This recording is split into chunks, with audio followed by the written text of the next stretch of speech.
We fell into the beautiful Ring of Kerry. The quicker she moves, guys, the quicker those sheep will move.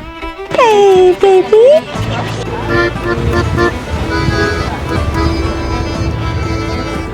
Could you imagine having an estate?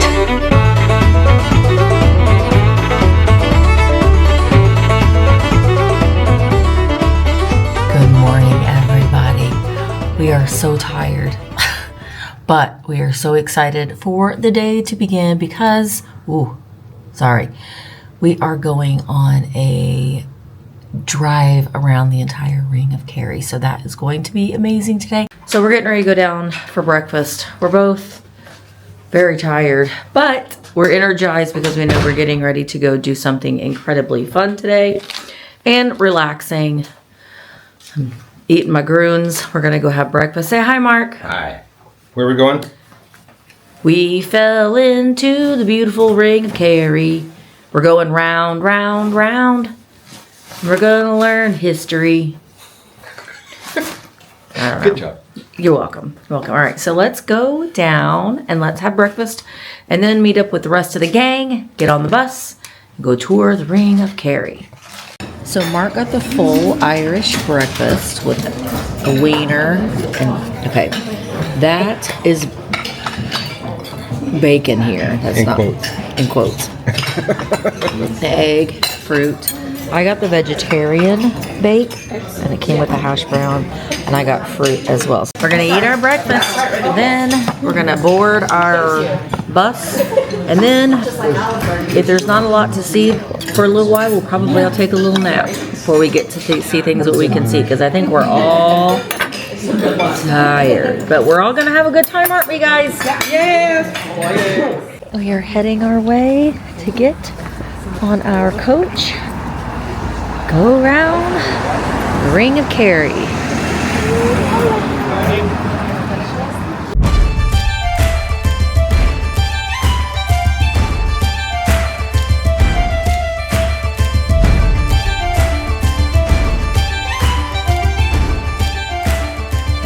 So this is our first stop, first observation stop here on the Ring of Kerry. Wow, look at this. Oh, it's so beautiful. Look at that. Wow. It's going to be a beautiful day, too. There's a little horse. Oh my gosh, there's a horse. Oh, don't go away, horse. Don't run from us. There's a baby. Oh, there's a baby. Daryl, you're in my picture. Daryl, get out. Oh my, there's a little colt. No. Now, is that a wild horse? Look at the little baby. Oh, mama. Look at you. You're gorgeous.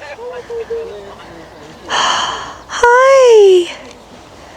Look at its little knobby legs.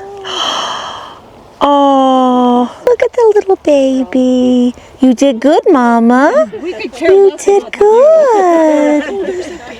There's a baby, yeah. Give you an animal. Yeah. Hi, honey. That's a treat. It's okay. Oh, hi, honey. Good job. Oh my goodness. Isn't that so neat? Good girl. Good girl. Oh, there she's going. Good girl. She positions herself to guard the baby. Yep. She's guarding her baby. So cute. Good girl. It's gorgeous. Wow. Okay, that was pretty amazing. We got to see a baby horse. It was so incredible. And the doggies. oh yeah, we are gonna go see some sheep dog herding exercise, but the group that was after us walked up there and the horse left. So That was a treat. I was so tired this morning, and that immediately pumped me up. We also had an incident too, that there were two cars that were going, and they kind of ran into one another, and the debris hit our mirror. So our mirror is busted on our van, but you know, it's just part of the adventure. But let me show you. Look at, well, every time I start filming, there's a row of trees. But these roads, I don't know if you can tell, but oh yeah. Oh, those are narrow. Don't look ahead, y'all. Don't look ahead. Just look outside. Because look, there's the narrow roads. We have a professional driver. There's some news. Lots of news. But look at how beautiful. Oh my God, look at this. I can't. Don't even look. Don't even look, Audrey. Oh, I love it. It looks like we're gonna have it now.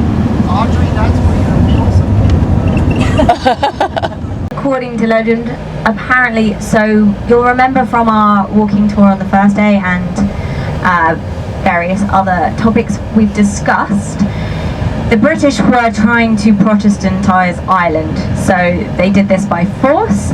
And in England we had a civil war. The king was killed, King Charles, and Oliver Cromwell took over, and he was Protestant and he wanted to make Ireland Protestant. So he sent his troops here who were raiding, pillaging, ransacking, killing people, stealing their goods. And so that as they were going around Ireland doing this, people were sort of losing their property, losing their lives. And it's said that a plucky little mountain goat in the McKillicuddy Reeks just here made his way down to the town of Killorglin and bleated to warn the local people that Cromwell's forces were coming, and they locked all of their treasures away and hid in their houses, and Killorglin was left unscathed. So, to pay tribute to this goat that saved the town from Cromwell's forces, every year between the 10th and the 12th of August, there is the Puck Goat Festival. The local people go into the mountains, they catch a wild goat, they bring it down to the town, they put him on a little platform. There is a crowning ceremony, he gets a crown. A local girl from one of the high schools is Queen Puck, and she crowns him. And then it used to be that he would stay up on the platform. They would raise him up onto up to a height on the platform, and he would be there for 3 days, presiding over the festival. Now, because of animal welfare reasons, and we're more conscious about perhaps the traumatic effect this may have on the goat, he comes for the crowning ceremony, and then he is taken to a local farm. He gets to rest, have a bit of a spa relaxation for 3 days, and then comes back to close out the festival on the last day. The donkey. Okay. Stop talking. Okay, we're gonna get out. Look at. Hi, baby. Hi.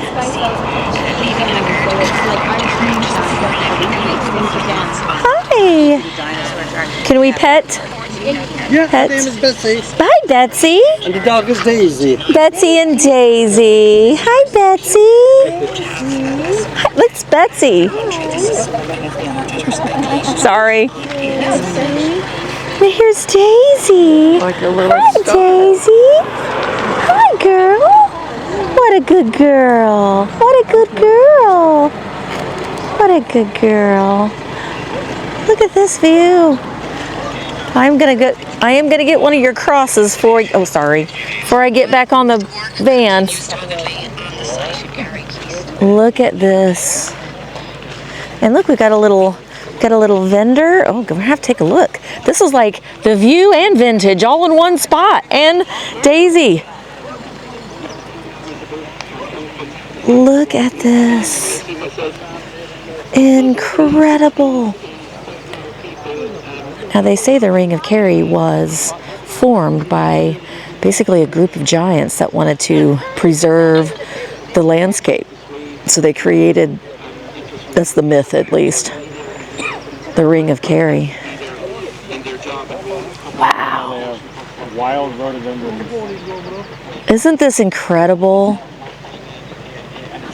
Oh, it's breathtaking. We've got the this little stream running down there. So stopping along the roadside, there's a little vendor here. I have a ton of these listed in my eBay store right now. I've got a lot of these. Charlotte Bronte. I just sold this. Oh, you can't even see Misty. I just sold this one. They are parade ornaments. Oh, look at these. Wow. Mississippi. So the gentleman that has the dog and the donkey, he also is selling the St. Bridget's cross. And I am going to get one. This little, you can see he takes the thatches and turns them into St. Bridget's cross. So I am going to get one of those. But wow, isn't this lovely? This is just, I mean, it's going to get better than this. I couldn't believe it, but wow, this is incredible. It does seem a little odd. I paid, it's €8 per person to get in, and I paid with a €20, and it seems weird getting, you know, $8 in coins back, but it's just part of the experience. Yeah, yeah, I know it's $8. Oh. Okay, it's $4 or €4. Okay, put that in your pocket, sir. Okay, we're getting ready to start. Oh my goodness. How's everybody? Great.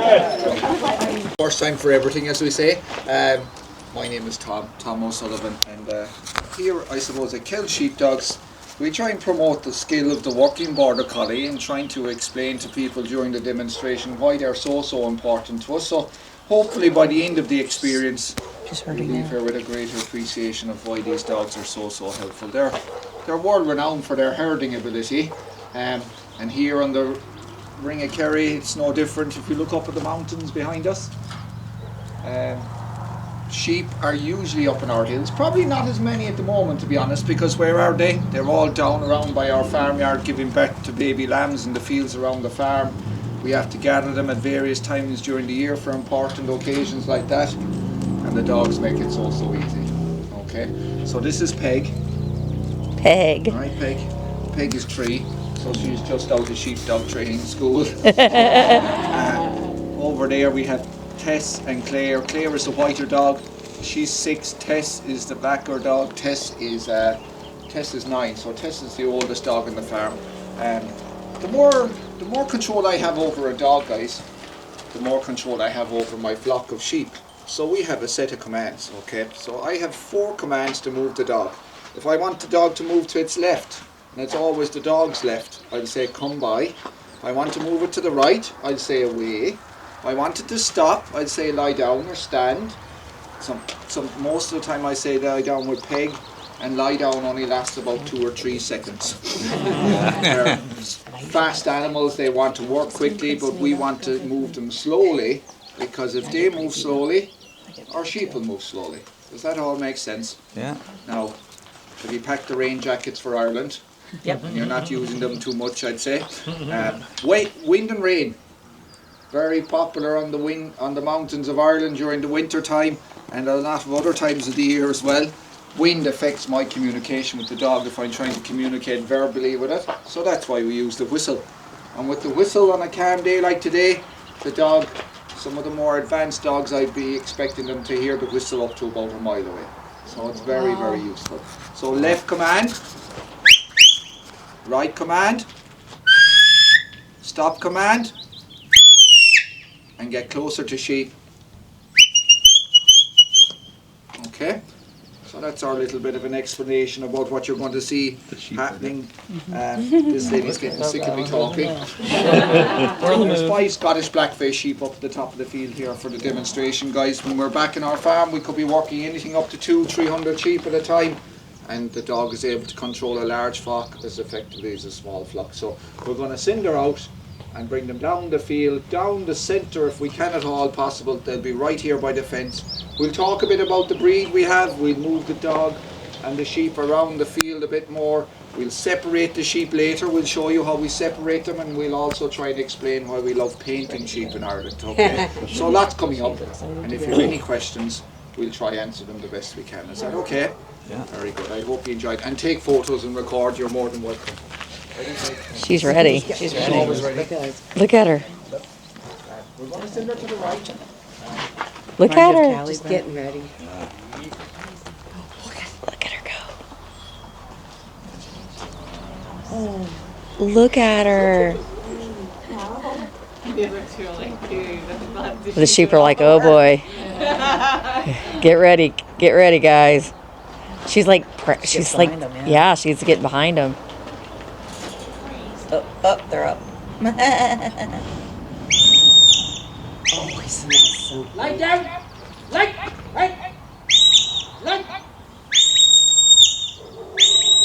Is she stopping? Oh, that's incredible. Hey!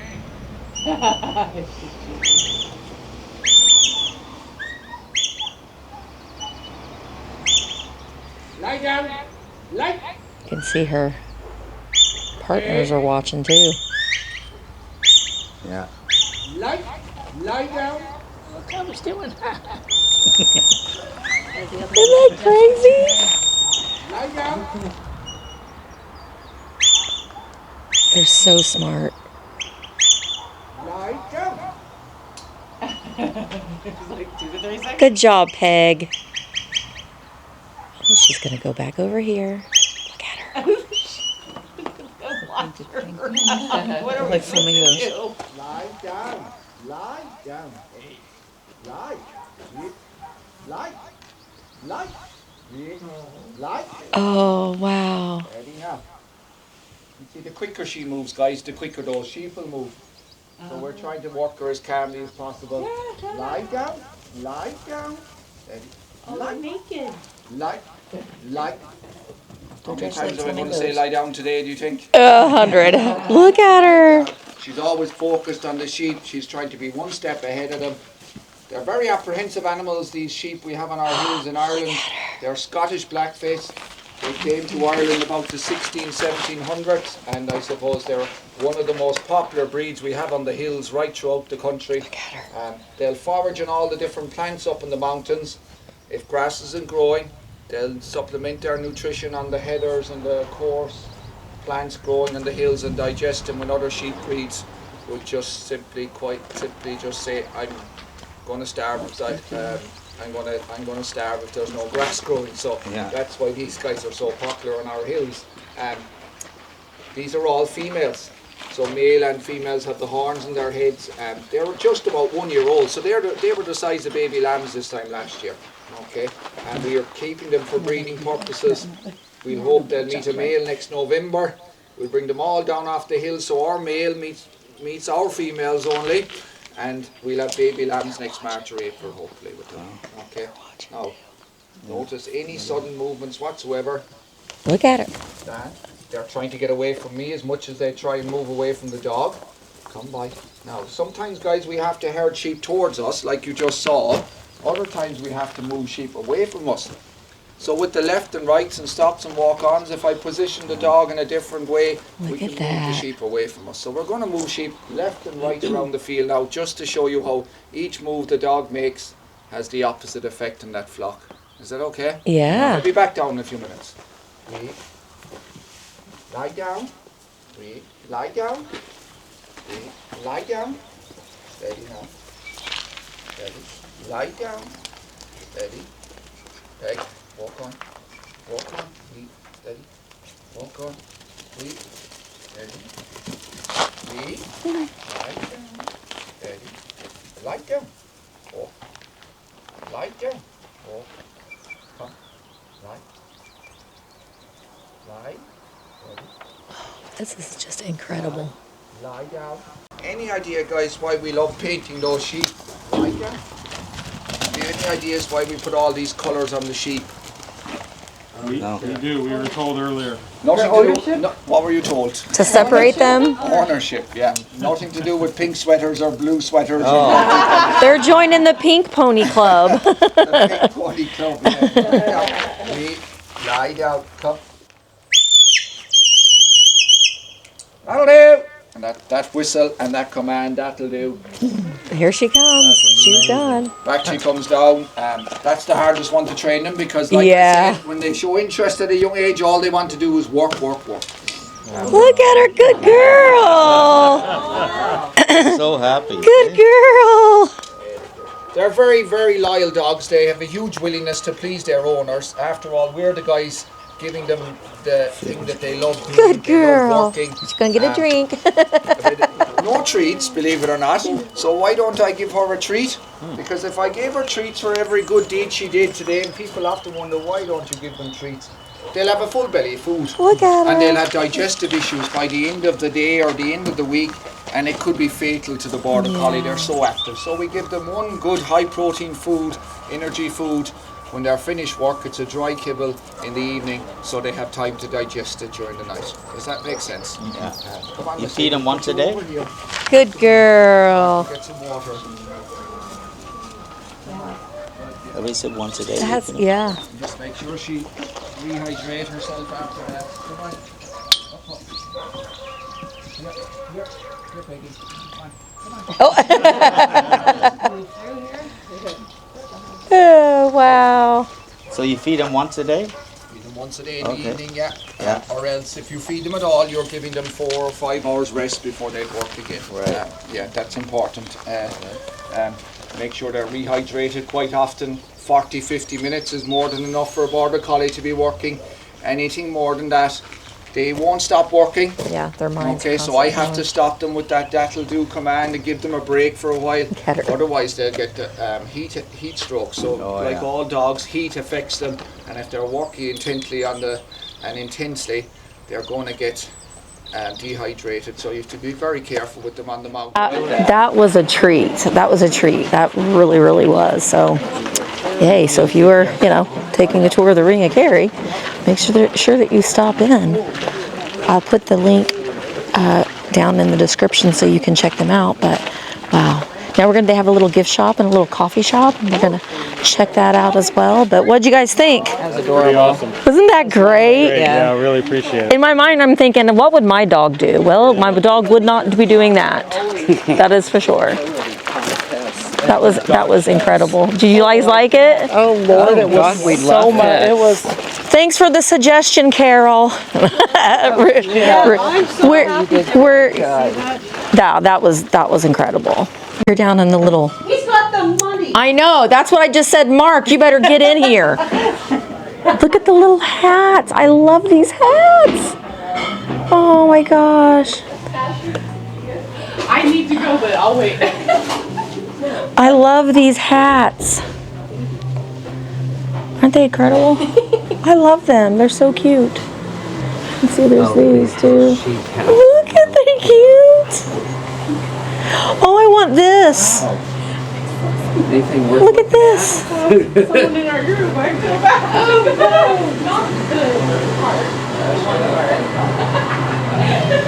Well, Mark is outside, but I'm gonna need him to come inside because he has the money. Oh, I'm gonna get one. Let's see here, we've got some jewelry in here and some enamels. This is a sweet little shop, and they also have Irish coffee you can get as well. So I got a Bailey's in coffee. I didn't even see over here. Gotta look over here in this little area. Oh, here's some jewelry. Oh my God, and look at this view. I mean, that is... Can we go across the street? What a magical place this is. Now, I think in yesterday's video I told you wrong.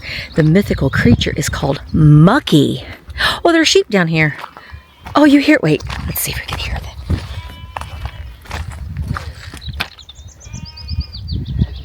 Can you hear the bleeding?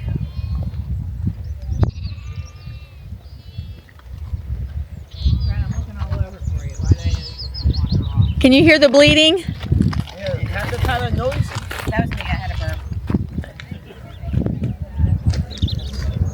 Here's your wallet. It's empty. No. This is gorgeous.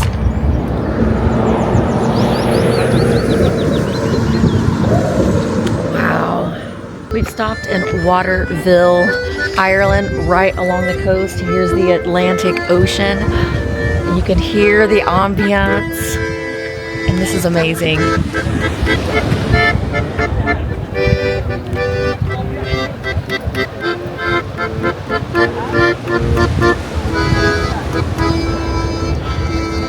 Oh, walk in there.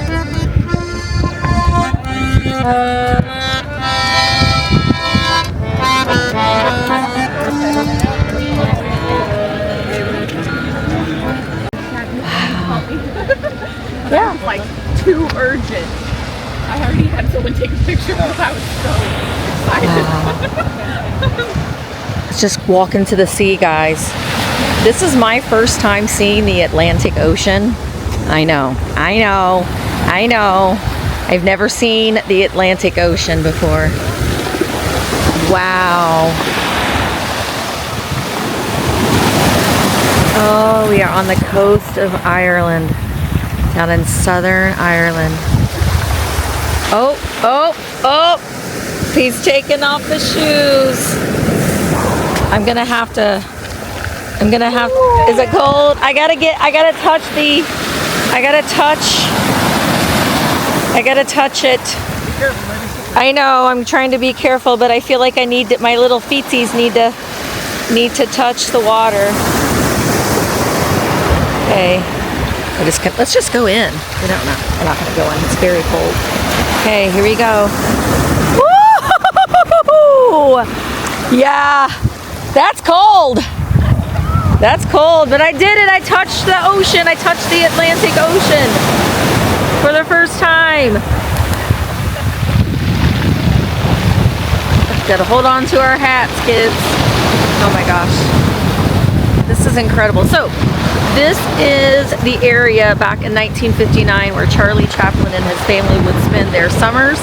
And they came here, they stayed in a hotel. Well, they tried to stay in a hotel, and the hotel clerk said that there wasn't any space in the hotel, but then the manager of the hotel said, hey, that was Charlie Chaplin. So they chased Charlie Chaplin down, found him, kicked a family out of the hotel, and they decided they came here for 20 years after they vacationed here because he loved fly fishing and he was told about this place by Walt Disney.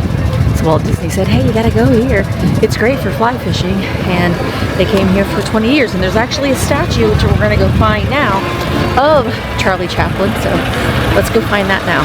He's still walking barefooted. Oh, wow, that was invigorating.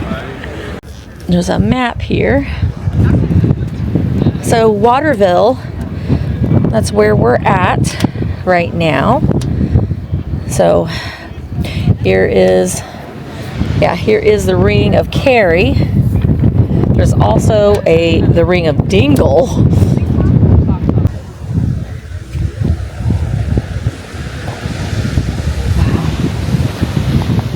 You can smell the sea.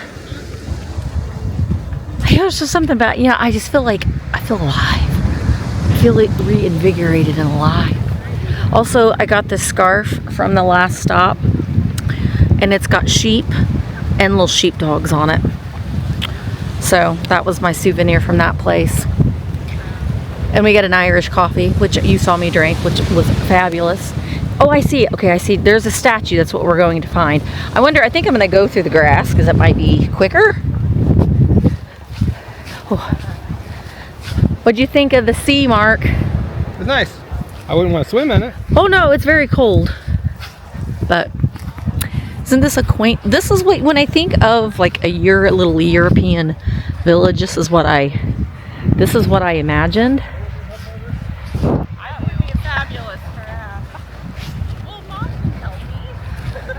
There's like a sundial over there.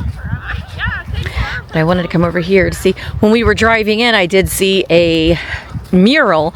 I don't know that I'm going to be able to walk over to that, but yeah, it's pretty cool. It's just that connection here. Charlie Chaplin, he was born in the UK, very famous in the 1920s. He was one of the founding fathers of United Artists.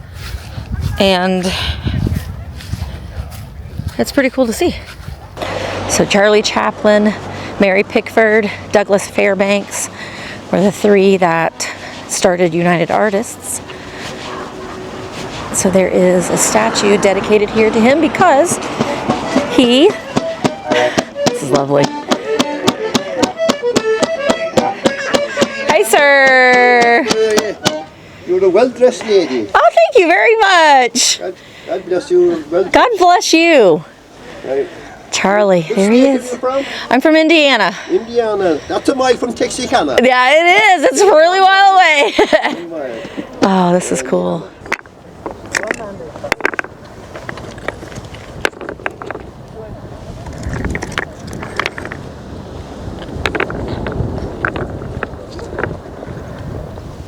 One more little. Oh. Okay, you move away.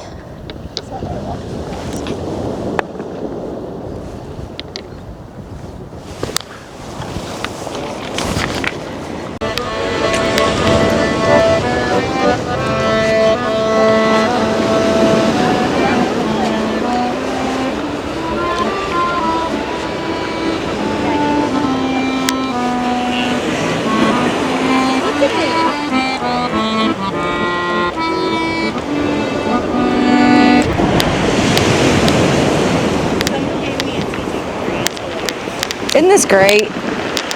Here's our next little stop. Oh, I want to look at his artwork. It'd be pretty nice to get a piece of art. I'm going to hand the camera off to Mark. Oh, wow, look at the... Oh, these are beautiful. Hello. Oh, these are beautiful. Thank you. Thank you. Appreciate that. Oh, look at the on the stone, on the little canvases. One down. Oh, lovely. That's in my gallery. We just bought a Look at. Thank you. Isn't this lovely?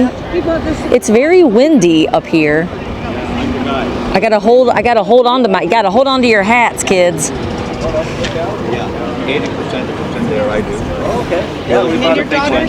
Two of my sons, two of my daughters, and the lady Kathleen. So this is Valentia Island. And there is, you can see all the way, there's a statue over there. We'll have to go check that out. But look, I love this art. Isn't that we beautiful? bought one of his Did you? down here. Yeah. Very Oh, nice. it's nice. Yeah. Oh, it's so beautiful. Look at this, eh? Golly gee, could you? So we just passed a place where they filmed, what was it? Yeah, they filmed one of the Star Wars movies, one of the newer ones when Luke Skywalker was waiting at the top of the mountain, and that's where they filmed it. You can't go on the mountains. They've actually had a couple tourists that have died going on there. They do guided tours, but they're not doing them right now. But we were able to pass. I think Mark got some footage of it when we passed. But this is I mean, look all the way around. Do a panoramic, Mark. Look at how. It would be lovely taking a motorcycle around here too. That would be a fantastic motorcycle ride. Mark's got the camera, and I'm going to shoot some photos. Wow, this is incredible.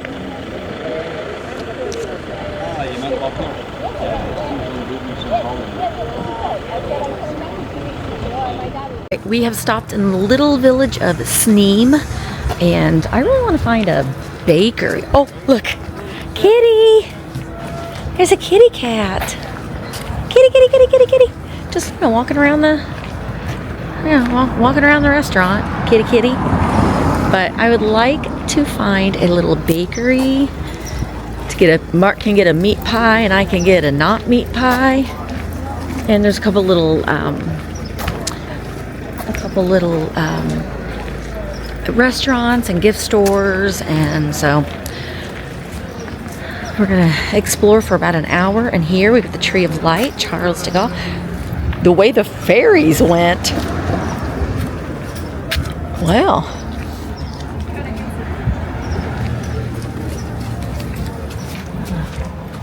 Oh wow. Oh, look at how pretty. that little fish and chips shop up there. There's a man without a shirt on, hanging out his door. It's a quaint little village of Sneem.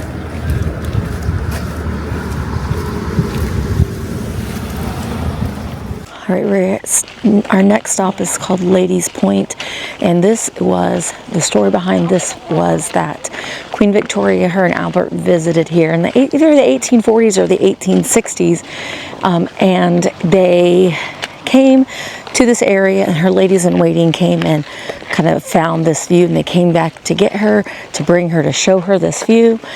And she fell in love with it, so they ended up calling this the ladies view after the ladies in waiting, and it is stunning. Let me show you. Look at this.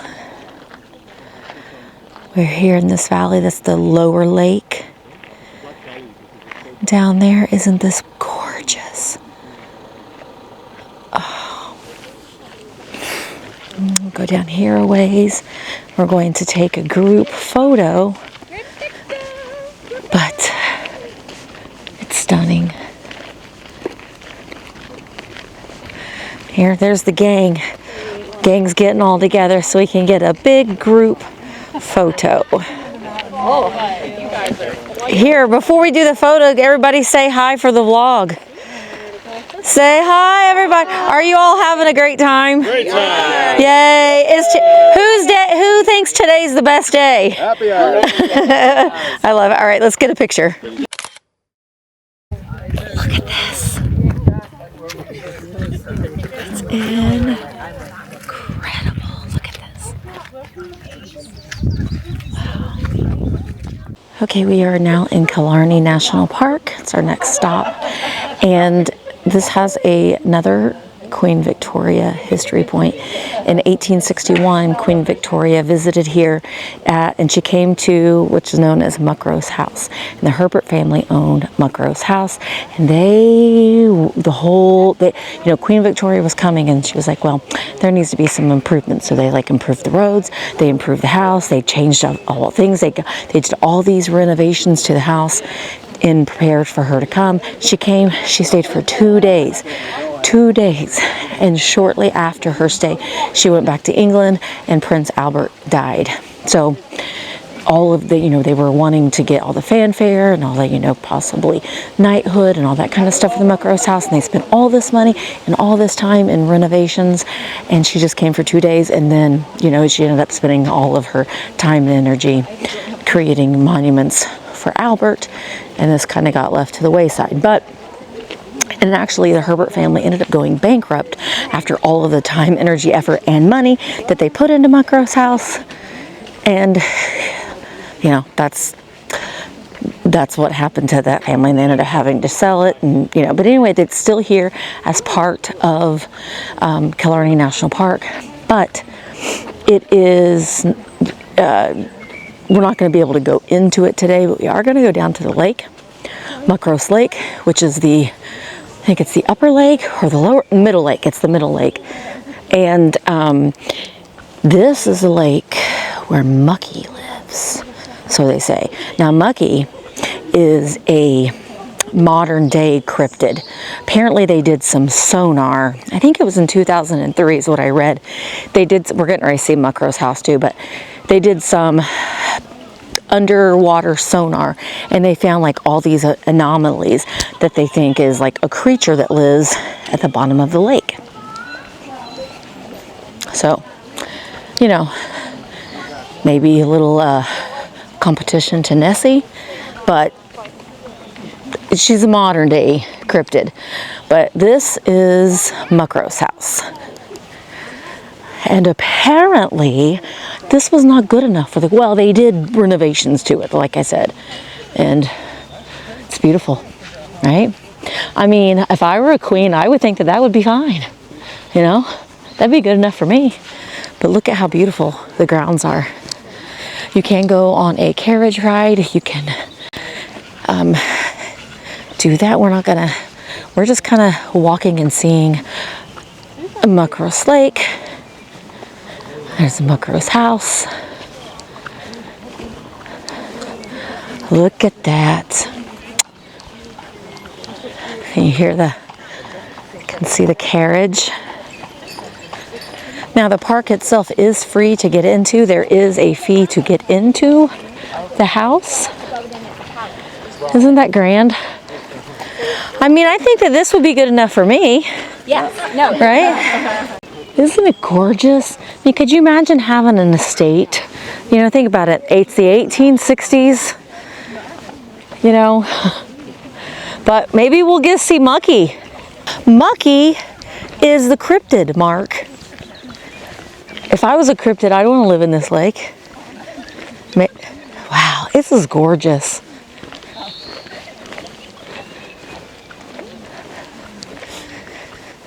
I mean, I have never been to England, but this is what I imagine like an English estate. You know, obviously, at that time, this was controlled by England. So, I guess, theoretically, it was an English estate. Wow, we could not have had better weather. No. We had one day, yesterday. Yesterday was rainy. Today is gorgeous. It's probably gorgeous. Almost 70? Yeah, I mean, I could take my jacket off, but I'm just keeping it on. 18C in the bus. I don't know what that is, Mark. It's almost 70. Okay, it's almost 70. Okay, so here is Muckross Lake, and do we see Mucky? Now, Mucky is a new cryptid. 2003, they did underwater sonar, and they found an anomaly, and they believe that it's a sea creature, but they also think that it could have been like seals. Okay. Thank you, Mark. That other one looks Wow. Do you see Mucky, Richard? Do you see Mucky, Lynn? Do I see Mucky? Mucky, he doesn't know. I don't know. It's a cryptid. Oh, I don't know. Think of Mothman, Loch Ness Monster. Oh, him, I forgot him. Is this where he lives? Yeah. We gotta throw somebody in there. You gotta throw somebody in there, see if we can find him. Look at the pipe. Is that where the toilets go? So no, it is to irrigate the water from That's down so it doesn't crazy. flood. Oh, that makes sense. Wow. Get in there, Mark. Let's look for Mucky. Look at the view from the estate. Nice, huh? The cut through of the mountains. And as I said, these videos are all going to be very long, but we have crammed so many things in to just the amount of days that we've been here. It just gives you a little bit of a taste. We would not have been able to do everything that we've been able to do in such a short amount of time. So it's nice kind of being on a schedule. And then if you come back, you kind of know where you would like to spend some more time. I myself think that it would be amazing to be able to go at your own pace in a car and drive the Ring of Kerry and stop in at all the little villages and towns and kind of take your time and explore the village a little bit. But doing it this way does give you an ample amount of time to go all the way around the Ring of Kerry in one day. Still make some stops, still see a lot of the beautiful things, but be able to get everything in. Oh, look at the gardens. Let me show you. Look at these beautiful gardens.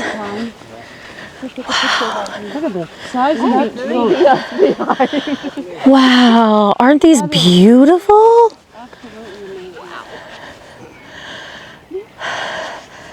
I want to lay down. I'm gonna lay down.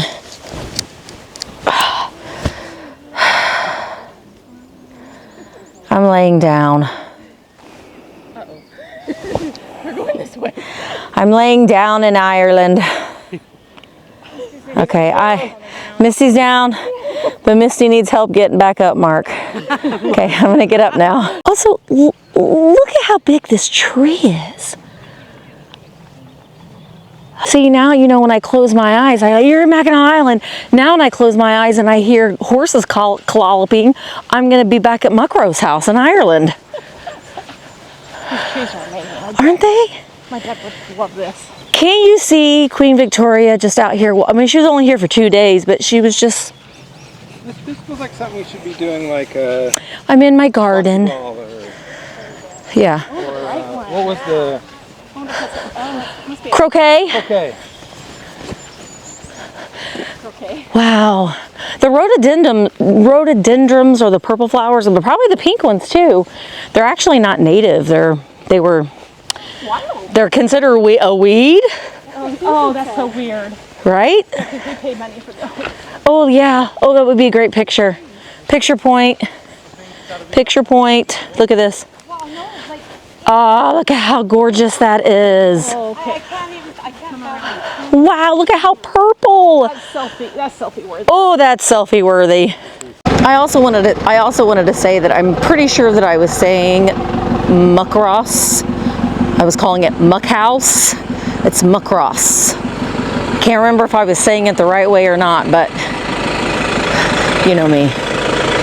I say everything wrong. Okay. Our last stop on the Ring of Kerry is at Ross Castle. Ross Castle was built in the late 1500s and by the O'Donoghue family. And they built this fortress, and it says that nobody can take this castle. Nobody can overrun this castle. Well, that was the case. Nobody could do it by land. They weren't expecting it to be overtaken by sea. So Cromwell actually came on boat and overtook the castle, and that's the end of the O'Donoghue's rule of the castle. But legend says that every May Day, Mr. O'Donoghue rises up from the lake and blesses anybody who is lucky enough to see him. So, just a little bit of a lesson in legends and lore. You can go on a guided tour of the castle. We are not going to do that today, but you can go inside. You have to make an appointment. There are a lot of carriages or trolley carts, as they call them here. Whoa. I'm getting my first glimpse of it. This is a medieval castle, like I said, built by the O'Donoghue family in the late 1500s. Yeah, you betcha. Let's do it. And it's okay. Let me just show you. Look at. Isn't this great? Look at that. This is Ross Castle. And you know, a lot of people will call it Killarney Castle. It is part of Killarney National Park.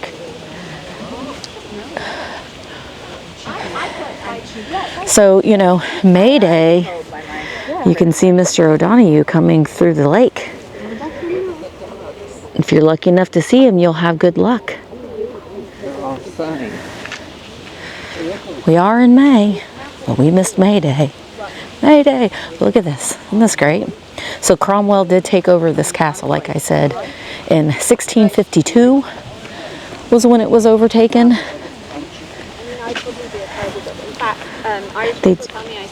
It's great. Look at that.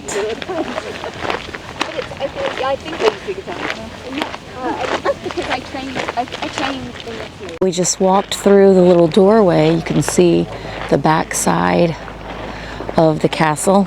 Again, it was overtaken by Cromwell in 1652. Mr. O'Donoghue, are you gonna appear for us? I don't think he is. Only happens on May Day. Only if you're lucky. Isn't this fantastic? Again, I gotta say, you gotta go up to it and you have to touch it so you can feel medieval. We're gonna go down to the lower level and touch the stone. I think that's a must. You must touch the history. Wow. You know, just makes you wonder, like, how long did, you know, this had to take for a long time to build. they didn't have modern things. It's the true medieval times. What a gorgeous day. So it looks like you can take a boat tour as well. Let's just kind of get a idea of where. So Low Lake is the, okay, we are here. So we're in Ross Bay. So this is where we're at. And so we've done the ring. It's Killarney National Park. It's 10,289 acres. And you can get into the national park for free. There's cafes, obviously you have to pay to get into the castle and some of those other things like that, but to walk around the grounds and to enjoy, oh, Mark's wanting to take my picture. To walk around the grounds and enjoy that, you can get in for free. Well, we just got back to our hotel from our day at touring the Ring of Kerry. It was my favorite day so far. The night's not over yet. My vlog is going to be over because these videos are going to be incredibly long. We did a lot today, from starting the day off with just seeing the beautiful sights and then going to see the demonstration of the sheepdogs. That was incredible. I'm really hoping that the footage, that you were able to hear the footage. I'm still playing around and figuring out this microphone, but I hope that all was easy enough to hear. But that was really incredible. Mark, we now want a cattle, not a cattle dog, a sheepdog. Maybelle would say no.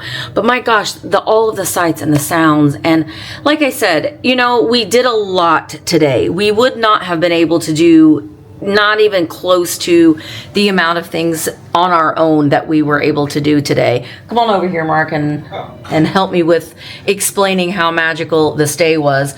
Oh gosh. What did you think? It was the best so far. It was the best so far. And that's the thing, though. Our guide, Ruth, has said that, hands down, people love the Ring of Kerry. There is a longer ring. We did the shorter route. There is a much longer one where you see more of the cliffs. And, I mean, there's just, you're just, when you're on a tour, you're trying to see and squeeze as many things as you can in one trip. But so if you're just getting kind of a taste of everything. Yeah. But we would never been able to see everything that we saw today. Oh, no. And the beauty of that is, though, too, when you go with a guide, they know, like, she has done this tour multiple times, and so she knows a lot of the history. She knows a lot of the good restaurants to go and eat at. And she has it kind of down to a science, the stops that we should go on. What was your favorite part of today? Oh, man. I kind of like that area by Charlie Chaplin, just where we got to put our feet in the water. Oh, we got to put our feet in the water when we saw the sea. That was the first time. I said it was the first time. I actually take that back. I did go to, my brother was in the Navy. We did go to Virginia Beach when I was in middle school. So it's the first time in 20-30 years since I've seen the Atlantic Ocean. But yeah, that was, I liked that too. I really liked the Ladies Point. I wish we could have spent a little bit more time there, just the scenery, and it was just a beautiful point. I also really loved the sheepdog demonstration. It was all good. I really liked that, and just seeing the sheep and hearing the bleating. I also hope that that the little portion that I got of the sheep bleating down in the valley was picked up on my microphone too. But yeah, it was all really, really good. So hands down, it was a fantastic day. The day isn't over yet. My vlog is going to be over. We are going to have some Irish whiskey tasting. Yay. And then have dinner, and then tomorrow we are going to catch the train and head back up to Dublin, and we will be doing the train, and then tomorrow we're going to be doing a tea party. Well, Mark's not going on the tea party, but I'm going on a tea party. So that will be in tomorrow's vlog. I'm probably going to combine our last day in Dublin with our travel a day back. So it might be, I say it's going to be a shorter vlog, but who am I kidding? It's still going to be a long vlog. But I know that this is very different from the shopping videos, but this is just traveling is something that it's been a dream of ours, and we are ready to just we're just ready to get in there and start doing this now. And like I said, don't forget, if you want to go to Germany with us in December, that's going to be a lot of fun too. I will drop everything down in the description. And we have some other things up our sleeve as well, but Germany is up next. And we have a limited amount of spots. I do keep my groups very, very small because I want them to be a little bit more intimate. So let me know if you're interested in going to Germany with us at Christmas time. That's going to be magical. But we will see you tomorrow. Bye guys. Hi friends, I am so excited to invite you to come along with me on a holiday adventure through Germany and beyond. We're going to start out in Berlin and we're going to soak in the music, the lights, and the festive food that make the German Christmas markets world famous. And then we're going to be off to Dresden, the European capital of Christmas, where every street feels like a fairy tale. But it doesn't end there. Next, we're going to go into the Czech Republic. Hello, thermal spas. We'll be wrapping up our trip in the medieval city of Prague. The twinkling lights, the mulled wine, the gingerbread, and the centuries of holiday traditions. So from festive markets to cozy vibes to architecture to culture and amazing company, this trip has it all. If you'd like to go along with me from December 7th through 14th, let me know if you would like to come. There is a $100 discount code. I will fill you in on that. So let's sip cocoa together under the lights, find some vintage treasures, and make some unforgettable memories. I hope that you can join me this December. Let me know if you want more information. So who's coming with me?